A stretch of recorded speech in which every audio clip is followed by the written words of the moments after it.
Oke, selamat datang di Intri Channel, masih di pembahasan metode penelitian komunikasi kualitatif di segmen Learning Journal Intri, masih bersama saya Ibnu Malik.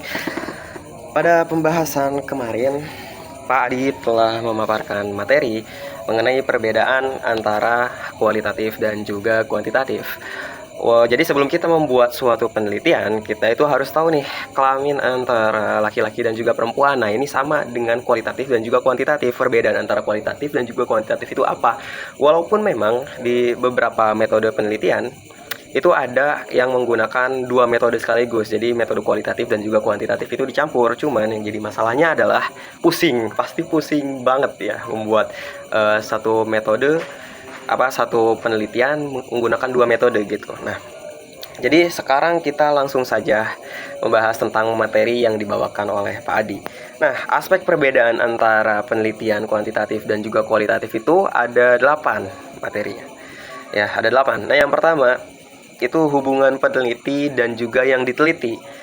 Kuantitatif itu cenderung adanya jarak, sedangkan kualitatif itu dekat. Artinya, kalau kuantitatif kita bisa membuat metode penelitiannya dari jauh gitu ya, narasumbernya dari data yang kita bisa ambilnya dari jauh. Sedangkan kualitatif itu kita mewawancari orangnya harus secara langsung. Agar apa? Agar ketika kita mengambil sebuah data itu tidak adanya noise atau gak ada hambatan dalam kita mendapatkan suatu informasi gitu. Lalu yang kedua itu hubungan teori dengan data empirik. Kuantitatif itu data empiriknya untuk memberi konfirmasi bagi teori, sedangkan kualitatif itu teori yang dimunculkan atas dasar data empirik. Nah, yang ketiga, strategi penelitian. Kuantitatif cenderung berstruktur, sedangkan kualitatif itu tidak. Jadi kayak kalau kualitatif kan kita mengambil datanya itu udah ada lah, bahasanya udah ada datanya, tinggal kita menstrukturkan dari awal sampai akhir. Sedangkan kualitatif itu enggak. Sebab ketika kita mau wawancarai seseorang, pasti kayak kita tuh mendapatkan datanya setengah-setengah dulu. Makanya harus ada berkelipatan ketika kita mau wawancarai, bukan cuma sekali dua kali, bahkan harus lebih untuk mendapatkan data yang benar-benar signifikan gitu. Nah, yang keempat itu lingkup temuan. Kalau kuantitatif cenderung nomotetik, sedangkan kualitatif itu ideografik. Jadi kayak kuantitatif yang tadi saya sampaikan, nomotetik artinya datanya itu sudah ada ya, datanya memang udah ada, bernomotetik. Sedangkan kualitatif itu berdasarkan ideografik, artinya kayak kita mendapatkan sumber atau mendapatkan informasi dari sumbernya. Nah, itu kita diolah dalam pemikiran kita menjadi sebuah ideologi. Lah, ideologi itulah yang kita tuliskan di sebuah karya tulis kita, skripsian kita gitu. Nah, yang kelima itu konsepsi tentang realitas sosial. Ya, kalau kuantitatif itu statis dan juga eksternal, sedangkan kualitatif itu prosesual, merupakan produk konstruksi sosial. Jadi kayak kuantitatif itu lebih ke statis, artinya perhitungan gitu tuh, dan juga eksternal. Sedangkan kualitatif itu prosesual, jadi kayak permasalahan yang ada di sekitar kita, ya kita bawakan permasalahannya itu seperti apa, lalu kita wawancarai orang-orang yang menjadi narasumber kita gitu. Yang keenam itu tujuan. Kuantitatif menjelaskan, meramalkan, ataupun mengontrol, sedangkan kualitatif memahami fenomena sosial secara mendalam.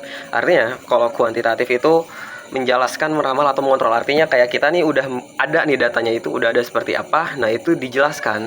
Data yang sudah adanya itu dijelaskan untuk kemudian kalau kita melakukan hal yang sudah ada tersebut, nah itu pasti kedepannya itu bakalan persis sama seperti apa yang sudah ada datanya gitu tuh. Sedangkan kalau kualitatif itu memahami fenomena sosial secara mendalam, artinya kayak fenomena yang terjadi itu apa, lalu kita analisis dan juga kita buat secara manual dalam sebuah karya tulis kita. Nah, yang ketujuh itu analisis data. Kuantitatif setelah pengumpulan data, sedangkan kualitatif itu dilakukan sepanjang proses penelitian. Artinya, kuantitatif itu cenderung ya datanya udah ada, tinggal kita kumpulin aja gitu tuh. Kalau kualitatif itu datanya belum ada. Ya, jadi kita harus mendapatkannya secara langsung melalui wawancara. Salah satu contohnya gitu. Yang kedelapan, penilaian validitas. Terakhir, kuantitatif itu menggunakan berbagai prosedur dengan mengandalkan hitungan statistik. sedangkan kualitatif melalui pengecekan silang atas sumber informasi. Artinya kalau kuantitatif menggunakan prosedur yang sudah ada, yang datanya udah ada, tinggal kita gabungkan untuk menjadi sebuah karya tulis kita. Sedangkan kualitatif itu melalui pengecekan silang atas sumber informasi. Artinya kayak pertanyaan ya, kayak kita nih wawancara nih kan, itu ada pertanyaan. Nah, misalkan pertanyaan kita semuanya ada 10. Nah, yang kita ambil pertanyaan ke-8, ternyata pertanyaan ke-8 itu harusnya kita taruhnya di pertanyaan pertama. Nah, akhirnya disilang tuh antara pertanyaan pertama dengan pertanyaan ke-8. Kurang lebih seperti itu yang saya pahami mengenai materi yang Pak Adi jelaskan. Mungkin itu saja yang bisa saya sampaikan. Kurang lebihnya mohon maaf. Salam.